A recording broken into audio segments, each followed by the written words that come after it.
Boa tarde a todos, bem-vindos a mais um curso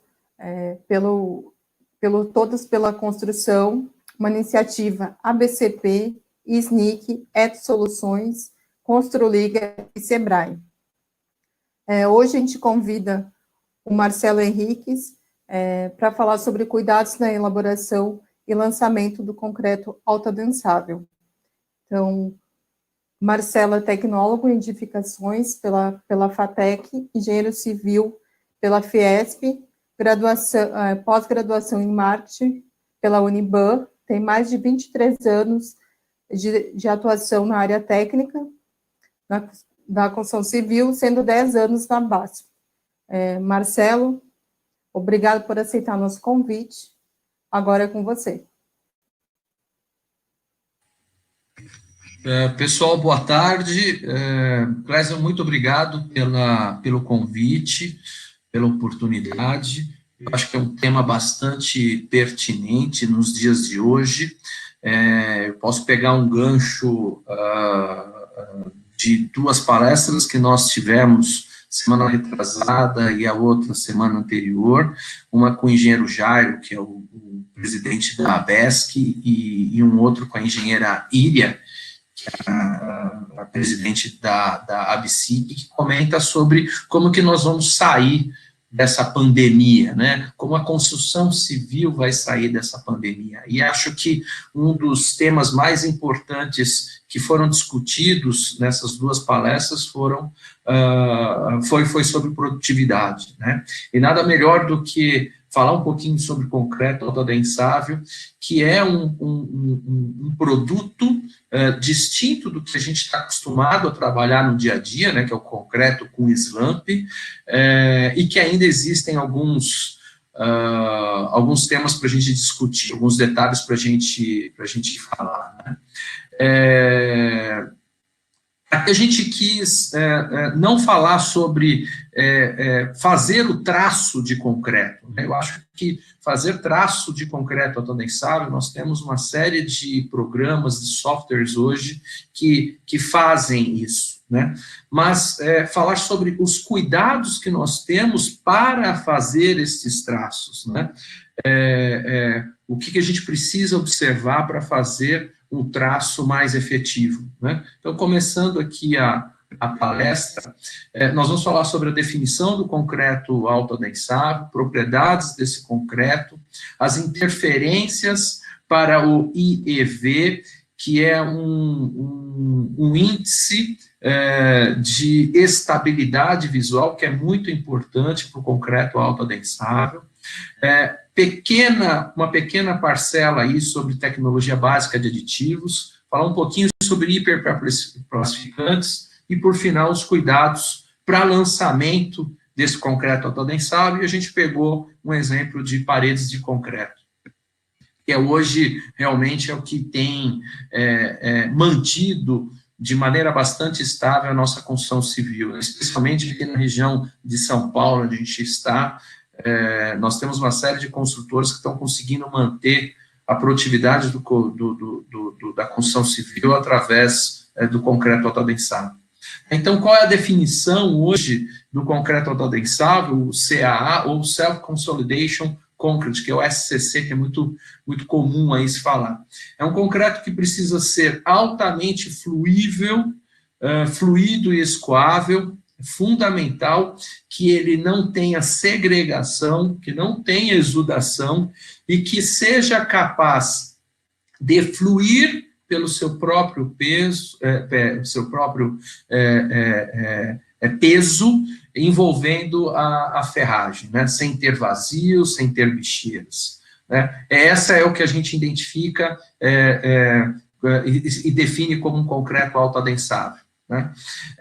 E aí nós tivemos uma oportunidade de pegar 3 segmentos dentro da construção civil e pesquisar aproximadamente 70 empresas e entender por que esses caras escolhiam o concreto autoadensável para utilizar nas suas obras. Então, a barrinha azul indica o concreto do dia a dia, as obras do dia a dia, e por que eles escolheriam o concreto autoadensável para fazer parte da sua produção, né? Então, fundamentalmente, no caso dos concretos do dia a dia, eles entendem que, em primeiro lugar, né, mais de 40% dessa população de aproximadamente 70 empresas, entendem que o concreto autoadensável proporciona excelente acabamento, né? A segunda seria facilidade de lançamento em locais de difícil acesso. Então, aqueles locais onde eu tenho um desenho de forma mais complexa, ou quando eu tenho uma peça com uma alta concentração de ferragem.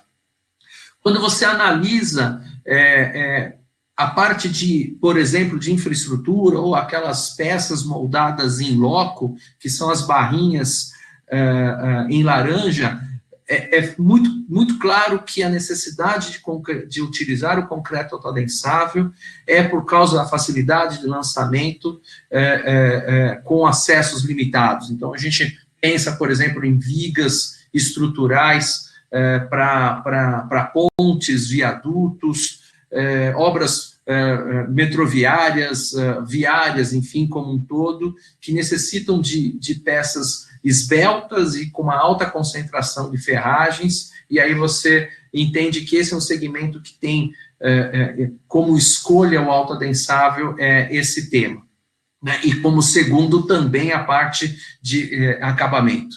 Quando você vai para a parte de pré-moldado, que hoje é o segmento que mais utiliza o concreto autoadensável, a gente tem três pontas bastante claras aí por escolher o concreto autoadensável. Primeiro, é proporcionar excelente acabamento, né?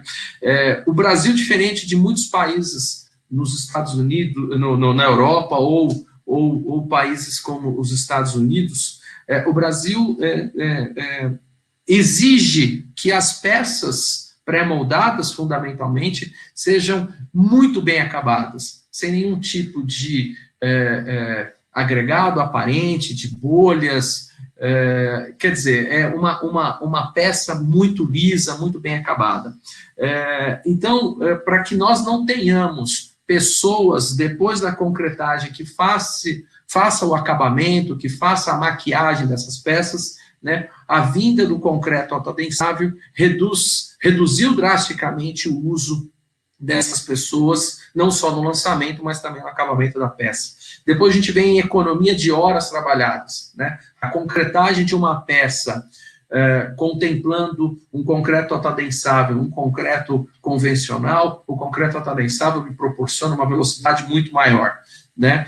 E não só a velocidade construtiva, mas uma economia de pessoas e a entrega das peças para o contratante muito mais rápido, né? Então, isso aí é uma comparação. Por que o concreto autoadensável, para os últimos 10 anos, vem ganhando um espaço tão grande, né? E aqui que vocês entendem, utilizando o concreto autoadensável, paredes de concreto, né? Quer dizer, a velocidade de construção e a economia de tempo, né, para eu fazer uma parede de concreto, fazer um edifício de concreto, uma casa de concreto, é gigantesca comparado ao sistema convencional, né? E quais são as propriedades desse concreto fresco, né? Ele precisa ter três grandes e importantes propriedades. É a habilidade de preenchimento, então a capacidade que ele tem para preencher as peças. Estável, então eu não posso ter um concreto autoadensável que o agregado fica para um lado e a argamassa vai para o outro, né? Ou aquela água que mina por cima da superfície do concreto no lançamento, não depois dele estar adensado. E a segunda e a terceira seria a habilidade passante. Então, aqui um desenho de uma viga utilizada numa das obras do metrô de São Paulo. E aqui um exemplo da grande concentração de aço que nós temos. Não sei se a gente vai conseguir passar aqui um vídeo que mostra esse concreto sendo lançado. Vamos ver aqui. Não sei se todos vão conseguir ver.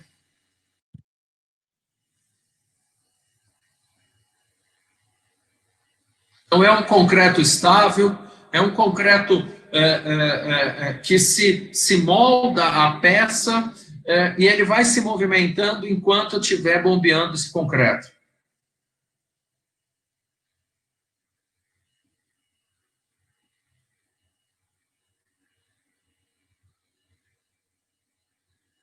Veja a estabilidade, né, a questão de não ter a separação dos agregados com a argamassa.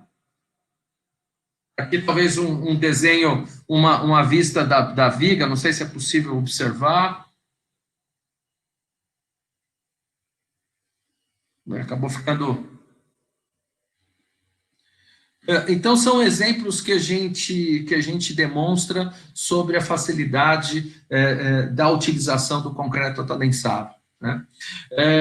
E aqui, na aprovação desse concreto, né, quais são os testes que nós temos que fazer para proporcionar, para entender se aquele concreto é ou não autoadensável? Na maioria das obras, a gente utiliza apenas a mesa de flow, né? Só o flow test, né? Que é aquela abertura acima de 500 milímetros. Então, eu faço o preenchimento do cone de slump de uma única camada, preencho aquele cone, puxo aquele cone, né, e o concreto ele precisa abrir acima de 500 milímetros. Né? Hoje, para vocês terem uma ideia, as paredes de concreto utilizam em torno de 650 a 700 milímetros de abertura. Mas o grande segredo não é só a questão da abertura até 500 ou de 500 a 700 milímetros, mas é o tempo que esse concreto chega na marca de 500. Né? Então, as últimas 3 linhas aqui mostram claramente que se o concreto abre excessivamente, quer dizer, mais rápido do que esses 3 segundos, né, a possibilidade de eu ter segregação é bastante grande. Né? Fundamentalmente, numa parede ou numa peça, eu vou ter a separação, por ele estar tão fluido, né, uma separação de argamassa e agregado, e aí eu vou ter um problema de acabamento nessa peça. Ao mesmo tempo, se eu abro para 500, né, ou até acima de 500, mas acima de 10 segundos, eu tenho um concreto com alta viscosidade, um concreto que vai ter um problema seríssimo na bombeabilidade e no lançamento da peça. Entendam que isso é bastante importante. A abertura de flow no concreto autoadensável precisa ser verificado em dois momentos. Né? No momento de chegada desse caminhão de concreto, na chegada do concreto na obra, você tira esse flow, e o flow na ponta da bomba, porque ao longo do trajeto você tem uma perda de carga que proporciona a esse concreto a fechar. Então, se você lança o concreto com um flow muito próximo de 500, na certeza do ponto de bomba, na ponta da bomba, você vai ter um concreto mais fechado. E aí você vai ter um problema de ser lançado e de ter fluidez. Então, é importantíssimo a gente observar esse tipo de teste. Não somente o flow, mas esse teste de espalhamento que é normalizado. 15823, a norma de 2010. Também a habilidade passante pode ser observada em dois testes. Um que é o mais famoso, que é o KKHL. É muito simples fazer esse teste, e é muito mais simples fazer a forminha para simular esse teste na obra. Né? Então, você preenche o concreto olhando para a forma desse desenho marrom, né? Você preenche o concreto na forma do lado esquerdo, nessa parte vertical, puxa a alavanca, a porta que está escrito aqui, o concreto passa por entre essas barras, e o objetivo é que ele possa se nivelar, quer dizer, a altura próximo da barra e a altura no extremo dessa caixa na horizontal, a sua razão tem que estar o mais próximo possível de 1. Então, você simula aqui o concreto passando entre as barras. E o ensaio do anel é a mesma coisa. Né? Você preenche o cone da mesma maneira que você preenche para tirar a abertura de flow, o espalhamento, puxa esse cone e você vai verificar a abertura desse concreto transpassando essas barras. É importante observar como que esse concreto envolve as barras, né? Ele precisa estar totalmente envolvido, a barra, pelo concreto. Se você tem aquele famoso meio cone, né? Que você tem uma lateral do concreto preenchida e outra ponta da ferragem, né? Como se fosse um formato de triângulo, um pequeno vazio, é o que vai acontecer na obra, e aí você vai ter um problema de aderência entre ferragem e concreto. Então, por isso, a importância. Feito isso, né, a observação da estabilidade desse concreto autoadensado, né? Quais são os cuidados que você precisa ter para entender se aquele concreto, mesmo abrindo com 700 milímetros, é um concreto que não vai me permitir problemas na peça, né? Então, isso é verificado através do índice de estabilidade visual, né? Como a gente tinha falado lá no começo da nossa apresentação, eu preciso ter estabilidade, capacidade de passar entre as ferragens e a fluidez, né? Então, esse índice avalia a estabilidade do concreto definido por 4 parâmetros. O IEV 0, que é aquele sem nenhuma segregação, sem nenhuma exudação. O IEV1, com uma pequena segregação, e aqui a gente depois tem algumas fotos que mostram a diferença entre um e o outro, né? Um leve anelzinho de água, né, ao redor desse flow, ou uma pequenina porção de agregado saltando aos olhos no flow. O EV, aí essa auréola um pouquinho maior, essa situação de empilhamento de agregado é um pouco maior, e o EV3 realmente é a pior situação, é um concreto que mesmo abrindo para 700, para 500, seja lá qual for a abertura, ele não me permite estabilidade para ser lançado numa peça. Então, aqui a gente mostra uma comparação de flows entre o 0, o 1, o 2 e o 3, contemplando que o IEV0 e IEV1 são os que é possível, com bastante segurança, lançar o concreto. Os que são os 2 índices que as empresas, por exemplo, de parede de concreto utilizam, né? Quer dizer, um concreto que chega na obra que está entre o 0 e o 1 pode ser lançado. Aquele que está entre 2 e 3, ele, infelizmente, precisa ser devolvido, né?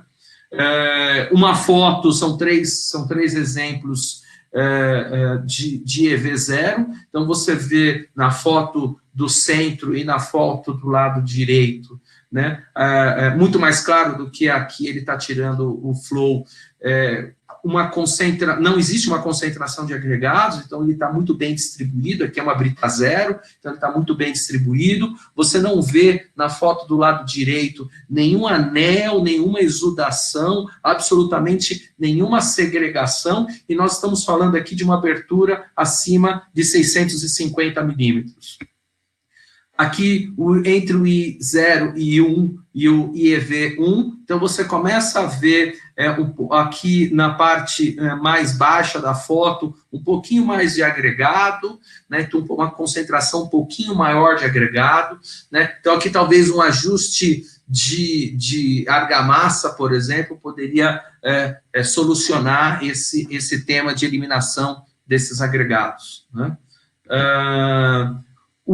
Entre o IEV1 e o EV2, então é que começo a ter um problema maior, então eu vejo nitidamente a exudação aparecer na superfície, nessa foto maior, e na foto do lado esquerdo, onde eu tenho a trena, muito mais fácil a concentração de agregados. Este é um concreto que, com toda certeza, nós vamos ter problema de lançamento, e não só de lançamento, mas de acabamento de peça. Entendam que quando eu tenho um concreto a partir do IEV2, a bomba não só tem dificuldade para bombear, como segrega dentro do coxo e na tubulação esse concreto. Então, você, se tem uma situação ruim no flow, no pé da bomba, você vai ter uma situação pior no final da bomba. E por fim, infelizmente a gente não tem aqui o E3, que realmente é uma separação. Se eu não me engano, a gente tem aqui uma foto depois dentro de um carrinho, a água migrando, e a gente está falando no E3, a exudação, ela vai para a superfície, uma situação de 2, 3 centímetros de água, quer dizer, o concreto não tem a capacidade de travar essa água dentro da estrutura do concreto. Quais são as interferências? Quem que interfere, né? Quais são os produtos que interferem nesse nosso IEV? Então, o primeiro e um dos mais importantes é agregado. E aqui a gente está falando como primeiro tópico, agregado miúdo, que são os finos, né? Se você fizer a avaliação, 75% do volume de concreto da areia que consegue compor um concreto autoadensável estável precisa passar pela peneira 200. Então, significa que eu preciso ter um material fino, muito próximo de um cimento para fazer o fechamento da curva granulométrica. Se eu tenho uma alteração nessa curva granulométrica com finos a mais ou a menos, eu tenho uma interferência nesse IEV. Então, a questão da granulometria. Fundamentalmente, quando você combina duas areias, areia natural e areia artificial tem uma variabilidade maior do que a areia natural. Então, você tem meshes com mais ou menos pulverulento. Então, vamos dar um exemplo das areias artificiais aqui em São Paulo, por exemplo, tem em média de 8 a 12% de pulverulento. Se você tem uma redução desse pulverulento ou um acréscimo desse pulverulento, você começa a ter interferências no IEV. Então, a gente falou de granulometria e pulverulento. Granulometria pensando se ele engrossa ou se ele afina. Se ele afina, eu tenho mais área específica, eu preciso de mais argamassa. E aí eu tenho uma segregação antes de subir o teor de argamassa. Se eu tenho um agregado que engrossa, eu tenho mais argamassa do que deveria, então eu tenho um concreto mais coeso. Então, eu preciso fazer um ajuste se eu tenho uma variabilidade bastante grande, tanto em granulometria quanto pulverulento.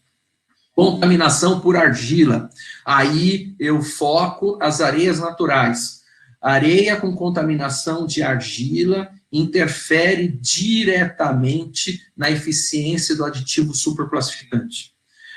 Quanto mais argila, menor é sua eficiência. Então, existe a importância de ter o controle dessa contaminação por argila, e é óbvio, o ideal é que eu não tenha essa contaminação, para que eu tenha uma dosagem de aditivo superplastificante, que é o produto capaz de fazer essa abertura numa dosagem constante.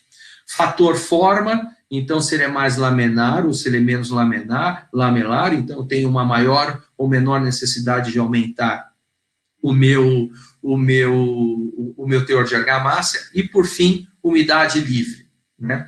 Infelizmente, a gente ainda tem problemas na execução desse concreto autoadensável de não verificar a umidade dos agregados. E isso é extremamente complexo quando você não tem esse cuidado, porque você não sabe o quanto você vai colocar de aditivo superplastificante, porque vai depender desse slump inicial, e se eu tenho uma variabilidade, hora está com slump alto, outra slump baixo, a gente não pode esquecer que quem coloca o aditivo não é 100% técnico, então eu preciso ter um controle bastante grande dessa umidade para que o meu concreto tenha a menor variabilidade possível. Então, a gente, contemplando essas mudanças de agregados, o que ela interfere no IEV? Segregação, exudação, maior ou menor demanda de água, como nós falamos, maior ou menor consumo de aditivo e perda de abatimento. Isso é importante. Você abriu para flow 500, 600, 700, seja lá qual é o flow, né? E você começa a perceber uma perda drástica de abatimento, não necessariamente essa perda está direcionada ao tipo de aditivo, mas sim a um aumento dos finos desses agregados, e a gente analisa os agregados como a curva granulométrica como um todo, e aqui você pode ter uma perda de abatimento maior, por quê? Porque o aditivo é consumido pela área específica dos agregados, né? Então, eu preciso ter esse controle bastante grande da finura desses agregados.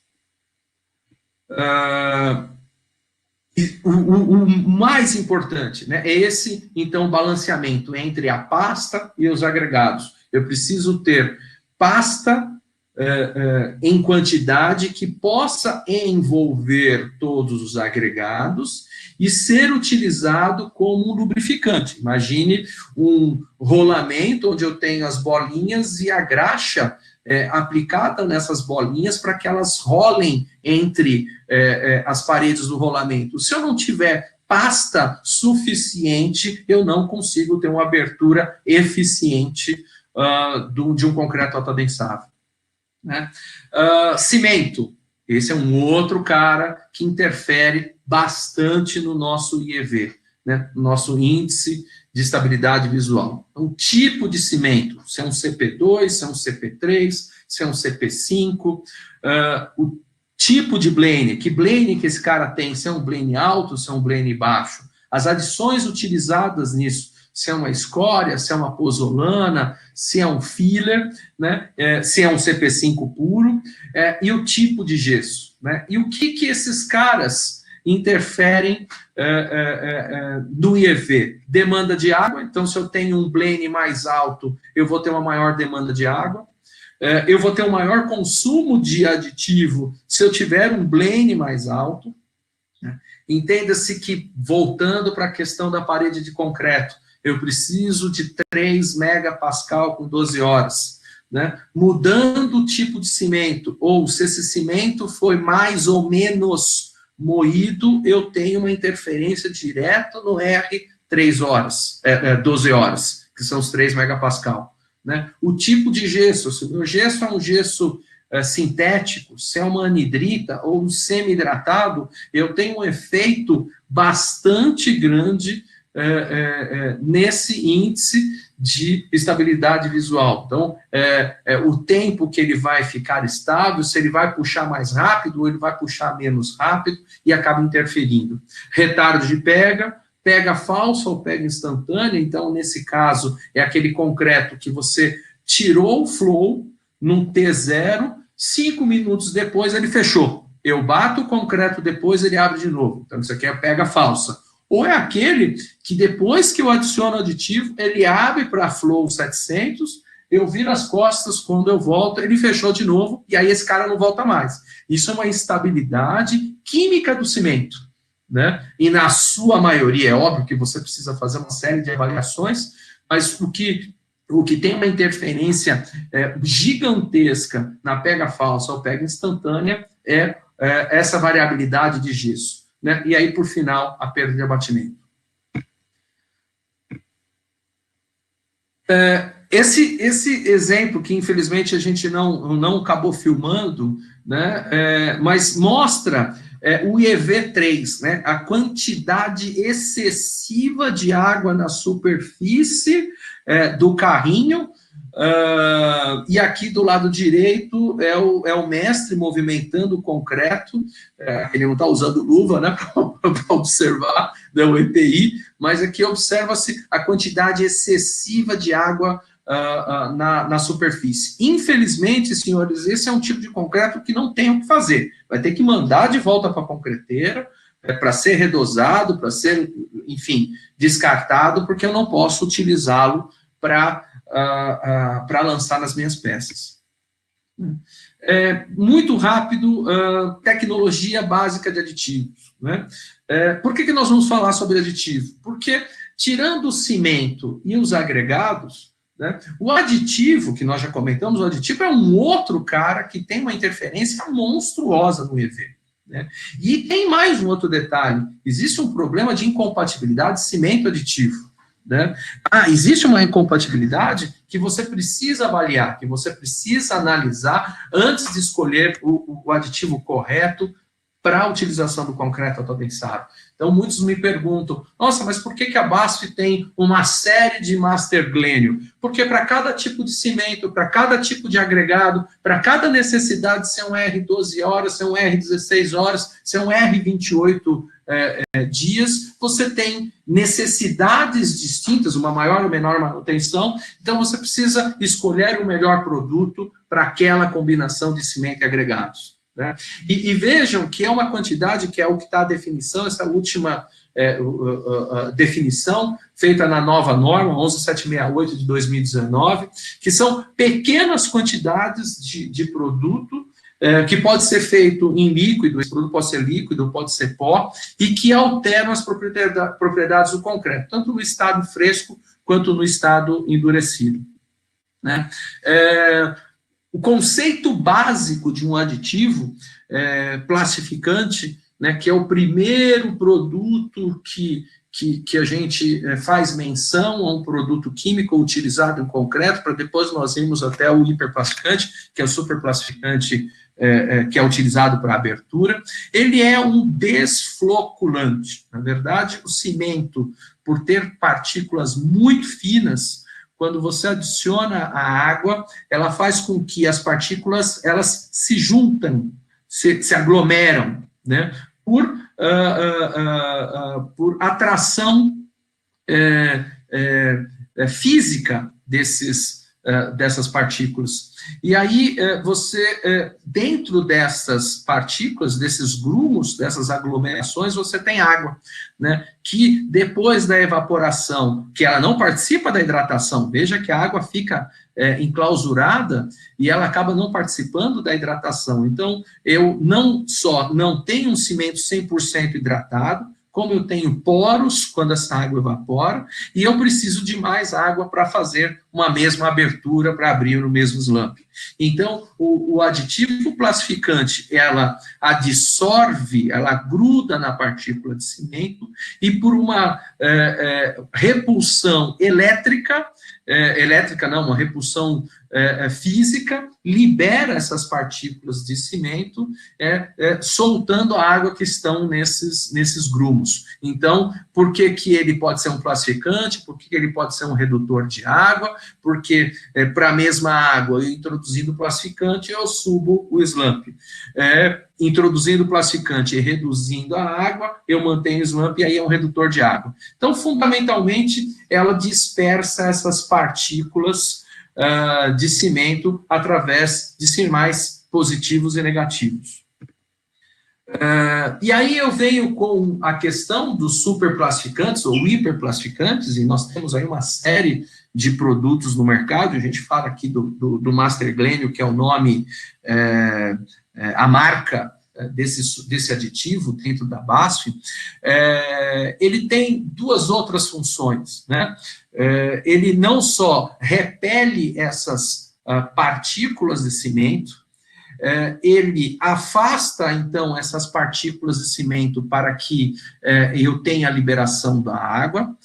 Dependendo do desenho desses cabelinhos que estão grudados aqui na partícula de cimento, né, dessas cerdas, imaginando que fosse um pente, né, o dorso é o que absorve na partícula de cimento, e os dentinhos do pente seria essas moléculas. Dependendo do desenho dessas moléculas, ela faz com que o concreto tenha mais ou menos manutenção de slump, porque ela dificulta a chegada da partícula de cimento. Né? Então, quanto mais, vamos dizer assim, ondulado, com mais cobrinhas, vamos dizer assim, com mais ondulações tem esse dorso, esses dentes do pente, maior é a dificuldade de entrar a água ali. Então, eu tenho dois efeitos, né? E é um produto utilizado não só para concreto autoadensável, mas concreto que eu tenha que ter uma maior manutenção de slump, exatamente por causa dessa configuração de molécula, para concretos de alto desempenho, né, para concretos que necessitam de fator aquecimento muito baixo, seriam os únicos produtos que permitiriam esse tipo de concreto. Né? E é o que é hoje utilizado para o concreto autoadensável. O que nós falamos, além do plastificante e do hiperplastificante, o que a gente pode falar um pouquinho sobre as combinações para ter um concreto autoadensável de maior eficiência. Então, o primeiro é o hiperplastificante, aqui como Master Glênio. Então, reduz a água, pode alterar a viscosidade do concreto, então, por isso que você alterando o superplastificante, o hiperplastificante, você tem maior ou menor viscosidade, né? Essa dosagem, se eu aumento ou diminui, então ela interfere no slump. Eu tenho um modificador de viscosidade, então em locais onde eu tenho deficiência de finos, o modificador de viscosidade auxilia a controlar a exudação e a segregação, é como se fosse uma cola que eu estivesse colocando dentro do concreto que me permitisse eliminar a exudação e segregação. Né? Retentores e trabalhabilidade, aqui a gente não está falando de retardador de pega ou estabilizadores de hidratação, nós estamos falando de retentor de trabalhabilidade, aquele aditivo que colocado no concreto lhe permite ter uma trabalhabilidade ao longo de 1 hora, 2 horas, 3 horas, 4 horas, sem interferir nas resistências iniciais. Né? Então, para situações de calor intenso, onde eu preciso de manutenção de slump, mas que eu não possa ter, ou de trabalhabilidade, né, mas que eu não possa ter a interferência no R horas, eu utilizo um retentor de trabalhabilidade. Então, aqui a gente está discutindo combinações de aditivos para os melhores autoadensáveis. E aqui falamos de acelerador, e aqui, especificamente, não é um nitrato de cálcio, nem um nitrito, e nem nenhum outro produto que tenha cloretos em sua formulação. Aqui nós estamos falando de um produto específico que introduz na matriz do concreto nanotecnologia de CSH. Então, eu tenho a capacidade de ganhar altíssimas resistências iniciais. Então, a gente está falando de concretos que de 3 megapascal com 12 horas, a gente conseguir com 5 horas, com 4 horas, com esses mesmos 3 megapascal. Então, eu introduzo o CSH artificialmente no concreto, sem prejudicar as resistências em 28 dias. E aí aqui depois retardador de pega, o controlador de hidratação, que são conceitos diferentes, e incorporador de ar também similar ao que a gente estava falando no modificador de viscosidade, né? O incorporador de ar pode entrar, dependendo do tamanho de bolha, controlar a curva granulométrica. Então, assim, eu complemento a curva granulométrica com o incorporador de ar. Né? O que esses caras interferem no IEV, no índice de estabilidade visual? Né? Então, tipo de aditivo, né? Teor de sólidos, se ele tem mais sólidos ou menos sólidos, estabilidade desse aditivo, então se ele separa, se ele decanta, se ele cria fases no tambor ou no tanque, não é um aditivo que precisa ser usado. Né? Nós tínhamos uma situação no passado onde uma empresa de aditivo tinha que instalar um equipamento circulador de aditivo, porque o aditivo decantava. Né? O aditivo não precisa de circulador, porque se ele precisa de circulador, ele não é estável. Né? Então, o aditivo não pode separar. E aí, se separar, você tem, para cada tipo de amostragem que você pega do tanque ou do tambor, você vai ter um autoadensável diferente. Compatibilidade com o cimento utilizado, momento de adição do aditivo. Isso é muito importante, nós vamos falar um pouquinho mais para frente. Né? Em que momento eu adiciono o superplastificante para eu ter abertura desejada e manutenção de slump. né? Se eu coloco o superclassificante num concreto muito seco, eu preciso adicionar mais aditivo e a manutenção de slump é menor. Se eu coloco o concreto no slump, o superclassificante no slump muito alto, que a gente está falando de slump inicial, eu posso ter segregação, exudação, e eu tenho interferência no início e fim de pega, porque eu tenho mais água na estrutura, no sistema. Dosagem na filial e na obra, então existem concretos moldados em loco, que eu separo o aditivo, parte eu coloco, a gente está falando sempre aqui de superclassificante, eu coloco no início da carga na filial, e a outra parte a gente coloca na obra. Então isso também tem interferência, e o uso do polifuncional, do classificante, né? Então, algumas causas que você pode ter com as alterações do aditivo utilizado. Então, a abertura abre mais, abre menos, perda de abatimento, maior ou menor dosagem. Então, aquele aditivo que um usa 0,6, outro usa 0,8, outro usa 1%, né? Retardo de pega, segregação, exudação. Então, as interferências que esse aditivo pode trazer para o IEV do concreto autoadensado, né? Um resumo rápido dos problemas que você pode ter no concreto autoadensável e alguns ajustes rápidos que a gente pode ter em conta para que o concreto volte a ser estável, né, ou dentro daquelas 3 características de um concreto autoadensável: fluidez, estabilidade e capacidade passante. Então, se você tem um concreto com uma fluidez muito baixa, quer dizer, se ele não tem aquela abertura de 500 no tempo entre 3 e 7 segundos, ou se você sente que ele está muito coeso, muito pesado, então uma das possibilidades é você incrementar a água ou incrementar aditivo. Então, dependendo desse balanço, você aumentando o consumo de água por metro cúbico ou subindo um pouquinho a dosagem de aditivo, você aumenta a fluidez. Ao mesmo tempo, se você tem uma fluidez muito alta, quer dizer, ele está dentro do espalhamento abaixo de 3 segundos, quer dizer, mais rápido do que essa abertura de 3 segundos, eu tenho que reduzir o consumo de água por metro cúbico e reduzir a dosagem do aditivo, de novo falando do superclassificante, de hiperclassificante. Viscosidade: se o concreto está muito viscoso, se o concreto com baixa viscosidade, aquele concreto que você percebe nitidamente a aspereza dele, então aumentar o teor de finos. E aqui, não necessariamente subir o consumo de cimento, você pode ter outras adições, outros materiais complementares cimentícios, que pode ser um filler, que pode ser um filler calcário, um filler de granito, que entra dentro de uma granulometria muito próxima do cimento e pode compor a granulometria do concreto autoadensado, né? Aumentar o teor de argamassa para melhorar essa viscosidade, reduzir a quantidade de água e subir a dosagem de aditivo. E assim, para muito alto, o mesmo efeito sentido contrário. Bloqueio, o que significa? Aquele concreto que passa por aquelas ferragens e você tem um bloqueio, ele não está correndo e ele está deixando vazios ao redor da ferragem.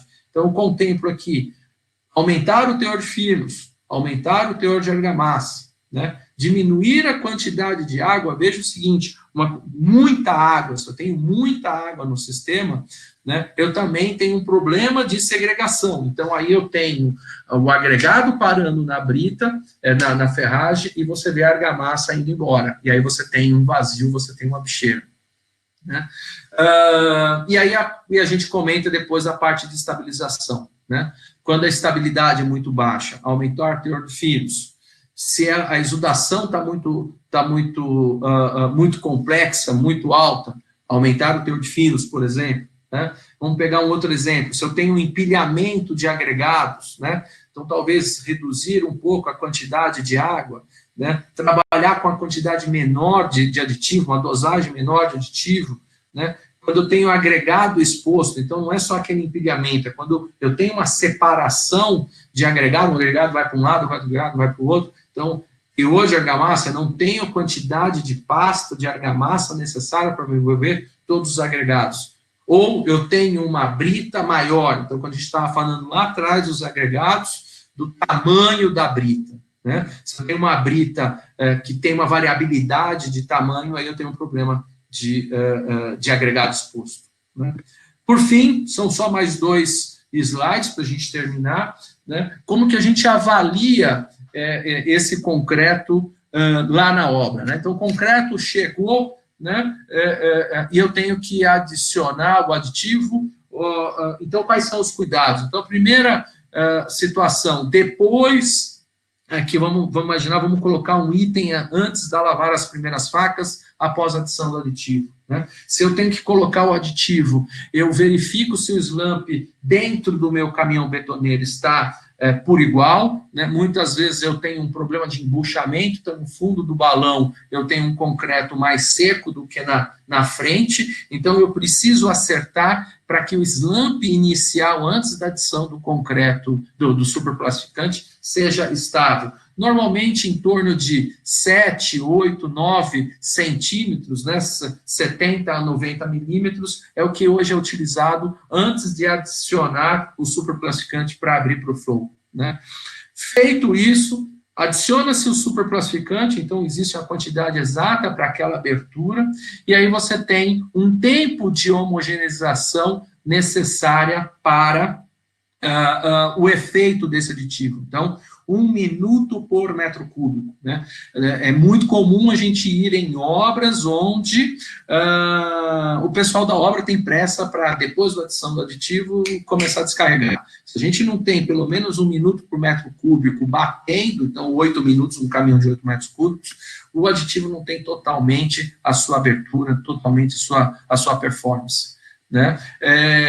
O concreto, ele precisa estar nivelado. Depois que eu adicionei o super, antes de tirar o flow para a abertura, eu tenho que ter certeza que o concreto esteja nivelado, que eu consiga ver o fundo do balão. Quer dizer, o concreto tem um flow por igual no começo ao fim, porque existem situações que eu tenho um bom flow no começo da concretagem e no final eu vou perdendo esse flow. E não necessariamente é perda de abatimento, mas é um concreto mal batido, né?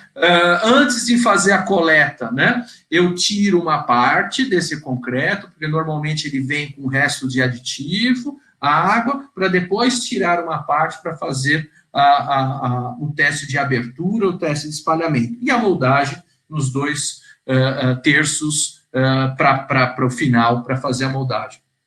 Então, aqui mais ou menos a ideia do que a gente estava falando, essa linha vermelha, indica como que deveria estar o concreto muito bem batido. Ele tem que estar niveladinho para um concreto de flow estável do começo ao fim, né? Alguns outros cuidados, né? Solicitar a concreteiro o intervalo entre caminhões, né? Então, é importante você fazer um concreto autoadensável, o processo de concretagem é diferente. Não posso ter um intervalo entre caminhões, como eu estava acostumado com concreto convencional. Eu tenho que ter um concreto seguido do outro. E ele tem que contemplar que eu preciso verificar o slump inicial, que eu tenho que adicionar o aditivo, que eu tenho que homogeneizar, tirar o flow e fazer o descarregamento. Então, a gente precisa estudar junto com a concreteira um time para que o lançamento do concreto seja sequencial, que eu não tenha nenhuma parada, né? Contemplar, né, esse tempo de homogeneização, né, e que o descarregamento depois do autoadensável, ele não pode ser superior a 20 minutos. Entenda o seguinte, se um concreto autoadensável com 8 metros cúbicos, 7 metros cúbicos dentro de um caminhão ultrapassar 20 minutos de lançamento, alguma coisa está errada, né? A gente precisa avaliar qual que é o processo de lançamento lá em cima da laje ou na peça, se a gente está fazendo muito movimento com o mangote, porque eu começo a perder a eficiência de performance, não só do concreto, mas da eficiência de produtividade do concreto, né? Avaliar acesso em obra, e aí, como a gente estava falando, o procedimento de lançamento, porque lá, se o lançamento não estiver alinhado, eu tenho um problema de velocidade de descarregamento desse concreto. Aqui a gente tinha um vídeo que mostra um outro cuidado, né? Quando você, e aí, infelizmente a gente não vai conseguir passar esse vídeo, quando é pego a amostragem do concreto autoadensável do caminhão para fazer o flow, é fundamental que eu faça a homogeneização dentro do carrinho. Por quê? Porque na maioria das vezes o caminhão fica num lugar, o carrinho fica em outro, e a placa teste fica em outro. Então, ele vem trazendo o concreto, balançando, e aí esse material, mesmo totalmente estável, ele vai decantando os agregados, então eu tenho que misturar de novo, homogeneizar de novo esse concreto para tirar o flow, né? E é fundamental, porque às vezes, eu tenho uma segregação, uma exudação, mas é porque o concreto não foi homogeneizado antes do lançamento. Por fim, né, procedimento de lançamento do concreto nas paredes e lajes, quando a gente está falando de parede de concreto, Minha Casa Minha Vida, né? A gente já fez alguns comentários, então, lançar nas vigas, em formato onde eu lanço numa ponta e não fico movimentando esse mangote. Então, eu pego pedaços da laje, das paredes, então, em formato de L, movimento esse mangote só apenas eu ter a certeza que esse L está praticamente preenchido. Depois eu preencho um outro L e vou fazendo sistemas circulares para que o concreto se junte no final para depois eu aplicar na laje. Ter o cuidado no lançamento da parede para que o concreto que eu estou lançando na parede não fique na laje, porque depois que eu iniciar a concretagem da laje, fundamentalmente esse concreto da parede já tem uma rigidez e aí eu tenho problema de acabamento na laje de baixo para cima, né? Então esse é o cuidado que a gente tem que ter. Aqui alguns exemplos de junta fria, né? Então, slumps distintos, então flows distintos ou intervalos distintos de caminhão em um e outro, ou pior, eu lanço num L, vou para o outro canto da obra e quando volto, aquele concreto que eu lancei já tem o seu início de pega iniciado e aí eu tenho uma junta. Então, é muito importante que a gente tenha esse controle no lançamento. E é isso aí, pessoal.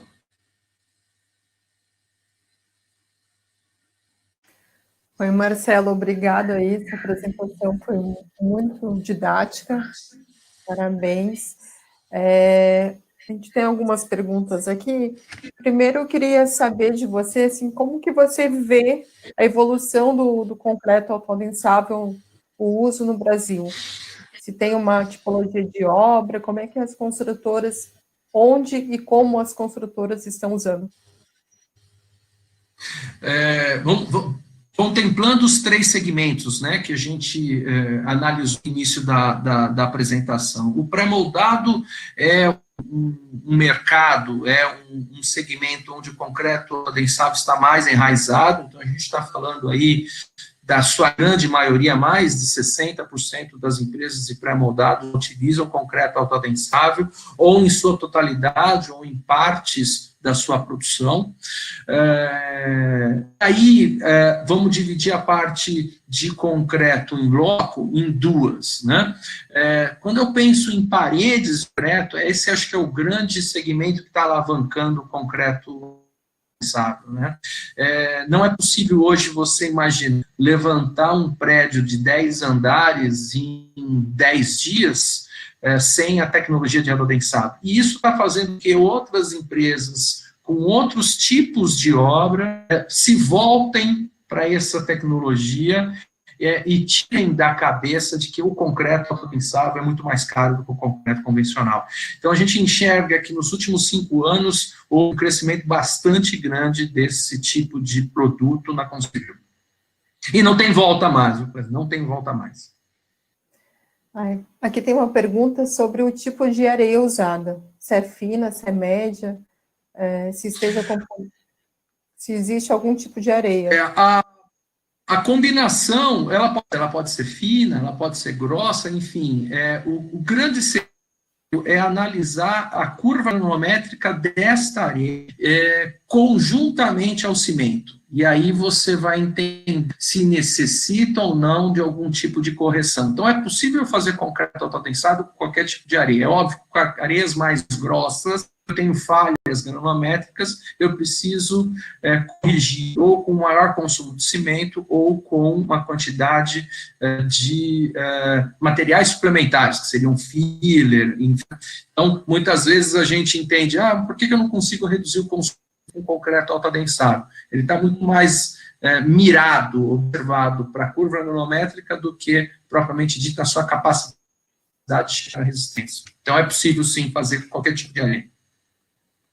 E aqui, em relação ao batimento, quanto tempo você bate o concreto depois que coloca o superplastificante? Como a gente tinha comentado, 1 minuto por metro. Né?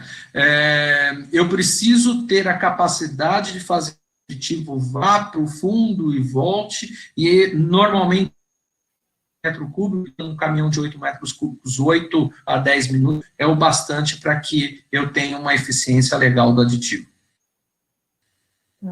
Também tem uma pergunta aqui se está sendo utilizado em pisos industriais. Sim. Ou joint leso, laje, sim, é possível a utilização, a gente só tem que ter cuidado no fechamento das laterais desse piso, para que eu não tenha a perda de argamassa por baixo da forma, né? Ou naquelas ferragens de transição entre uma placa, eu preciso ter uma estanqueidade tal de que a argamassa não mas sim, é possível fazer concreto autoadensável, te traz uma produtividade sensacional. O pessoal está perguntando aqui se existe programa ou software que possa fazer esses traços. Existem. O mercado tem uma série de programas. Se vocês vêm no Google mesmo e introduzir lá programa para fazer concreto autoadensável, você encontra uma série de programas. Né? Uma outra possibilidade é se você tiver acesso à norma sobre a NBR, agora eu não tenho o número específico dessa NBR, uma falha minha aqui, que mostra a execução do concreto autoadensável, é possível fazer um pequeno programa com as características que esse concreto precisa atender num Excel. Então, assim, eu não consigo te dizer um programa com nome específico para indicar. Tá. Em relação às diferenças de concreto, assim, quando a construtora vai fazer o pedido para a concreteira, para ela estabelecer se é um concreto fluido, autoadensável, para a gente pertinente, existe essa confusão no mercado. Muitos discutem e confundem entre concreto autoadensável, concreto autonivelante e concreto fluido.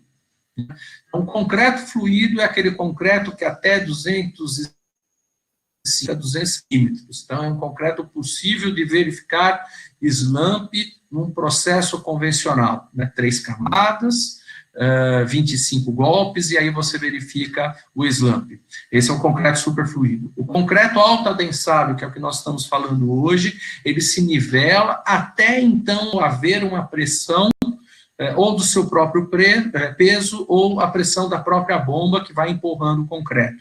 Então, é muito comum você ver em lajes que estão usando concreto autoadensável, você tem um rodo, né, para auxiliar nesse lançamento, né, no espalhamento do concreto, porque ele vai ter uma certa limitação. E você tem o autonivelante, que aí sim é aquele cara que não tem agregados graúdos e que se autonivela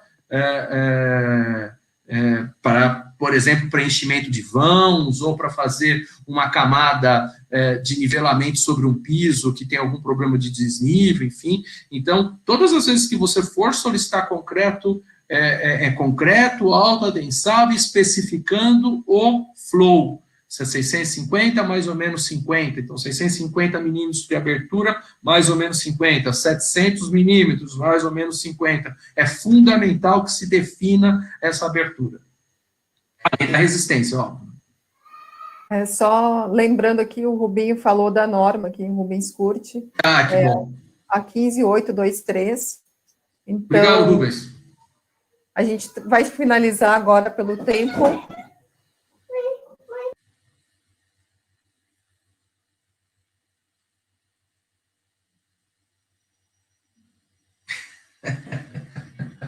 Essa interferência aí, ó.